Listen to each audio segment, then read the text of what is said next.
Essa é a parte 3, essa é a parte 3 que encerra a parte dos antigos no artigo do Fioravante. Da página 13 até a 16. Vamos lá. Constituição dos antigos, agora depois a Constituição medieval.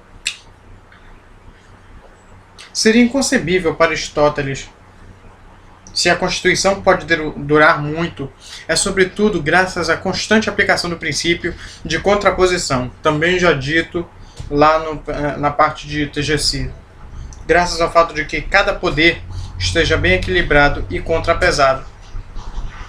O pensamento deságua naturalmente na Constituição Romana e ao tão falado equilíbrio entre os cônsules, seu componente régio, o Senado, seu componente aristocrático e, enfim, o povo, com suas assembleias, como uma expressão de componente democrático.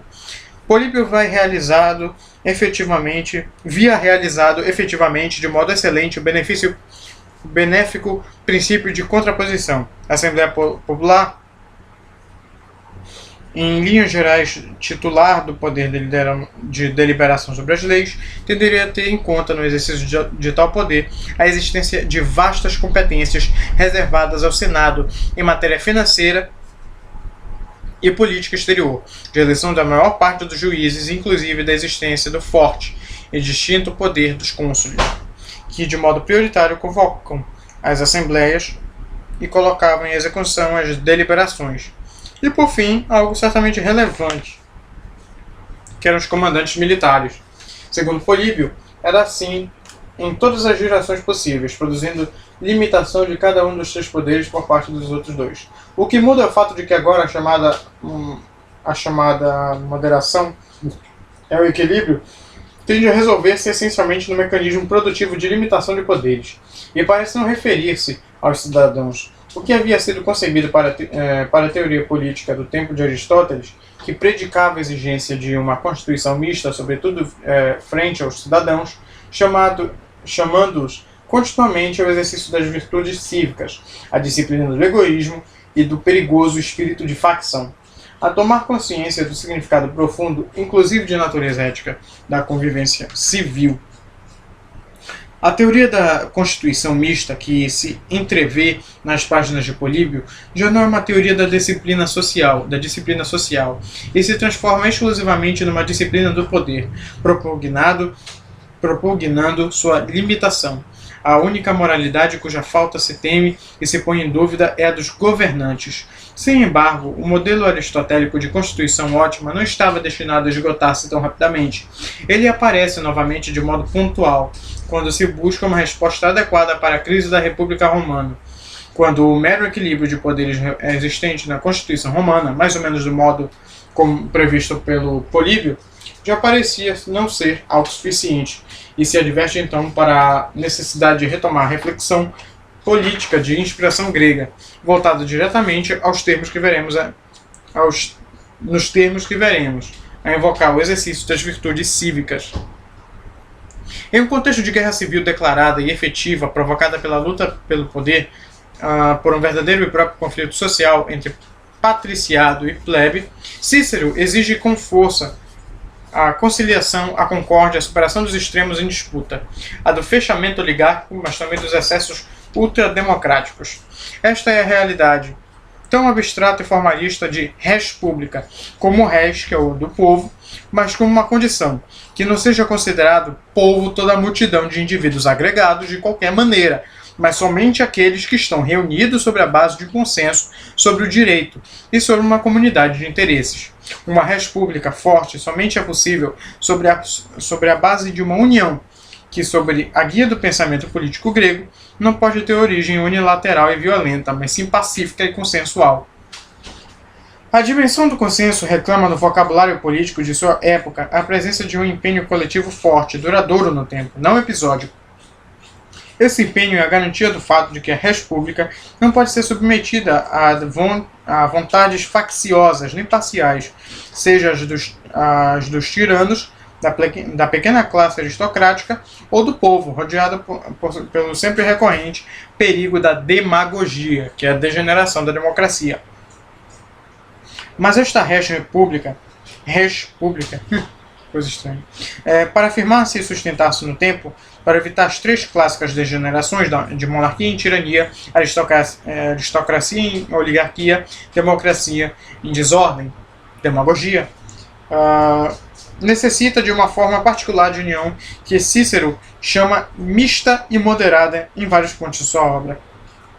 Esta forma somente uma vez invocada de maneira expressa com a palavra Constituição, que mais frequente com o termo status civitatis, mas sempre com um sentido, já tão preciso na reflexão dos gregos, da busca de uma forma de governo ideal. É chamada a realizar o que o trabalhoso tempo de Cícero reclamava: estabilidade e equilíbrio.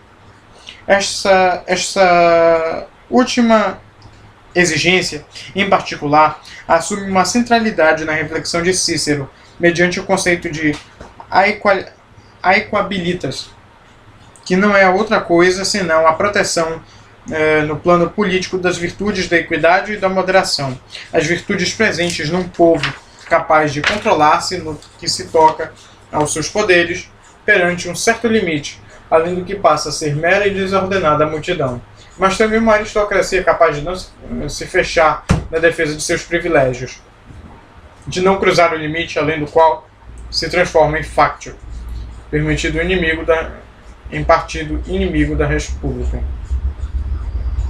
O que emerge robustamente da doutrina ciceroniana da República é um grande projeto de conciliação social e política que chama todas as forças a disciplinarem-se com o objetivo de fazer prevalecer em suas próprias linhas, sejam as do povo ou as da aristocracia.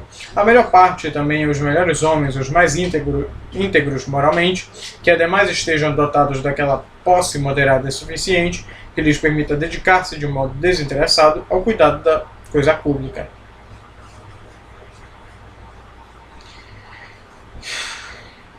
A extraordinária coincidência de problemáticas e também das soluções entre a reflexão política grega do século IV e a romana ciceroniana nos permite agora individualizar com certa precisão as características da Constituição dos antigos. Esse texto falta letra aqui. Não obviamente da Constituição que existiu efetivamente, mas daquela Constituição que continuamente é invocada pelos antigos como politeia ou res pública, quer dizer, como critério de ordem e de medida das árduas relações políticas e sociais de seu tempo. Não há dúvida que existiu uma Constituição dos antigos. Ela não tem relação alguma com a Constituição dos modernos.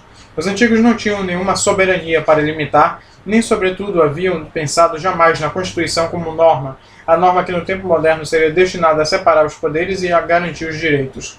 Eles pensavam isso, sim, na Constituição como uma exigência a satisfazer como ideal, ao mesmo tempo ético e político, a perseguir que se fazia sempre mais forte, como vimos nas fases de crise mais intensa, da mais clara separação política e social, como no caso da decadência da polis grega ou mesmo da República Romana. Nessas fases, a Constituição dos antigos foi se tornando precisa, primeiro no mundo grego e depois no mundo romano, com características cada vez mais definidas, em termos de um grande projeto de conciliação social e política. Por isso, a Constituição dos antigos nunca foi uma Constituição dos vencedores, nunca foi unilateralmente instaurada e quase sempre se nutre do mito da Constituição dos pais, que reclama algo que se forma de modo consensual, pela via da progressão e da aquisição razoável. Assim é para a Patrios Politeia, dos gregos, e para a República de Cícero, formada no curso de algumas épocas. Por isso, todavia, é correto dizer que o principal inimigo da Constituição dos antigos é o tirano, sobretudo porque ele é aquele que divide a comunidade, colocando-se na chefia de um dos polos litigantes, seja a aristocracia ou o povo.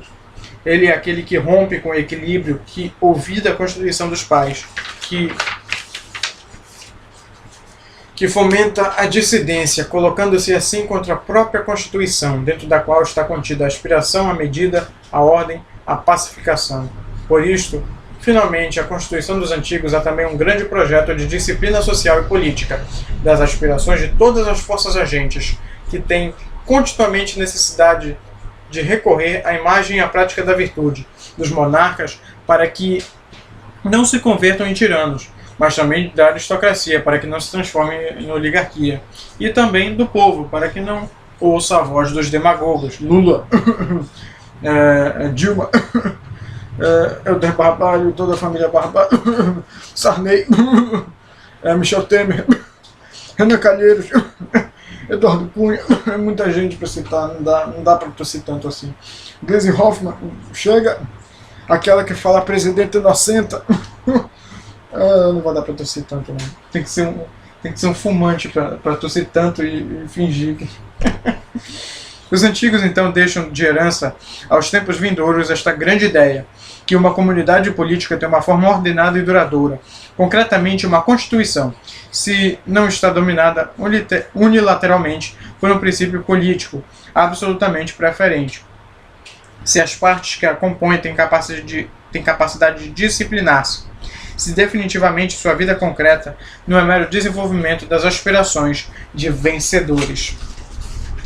A unidade 2, que vai ser a parte 4 desse artigo, trata da Constituição Medieval. E tem umas, deixa eu ver, 14 páginas. Eu divido 7 cada parte, mas só que vai dar bastante minutos. Bom, de qualquer jeito, acabou aqui a parte dos antigos do Fioravante.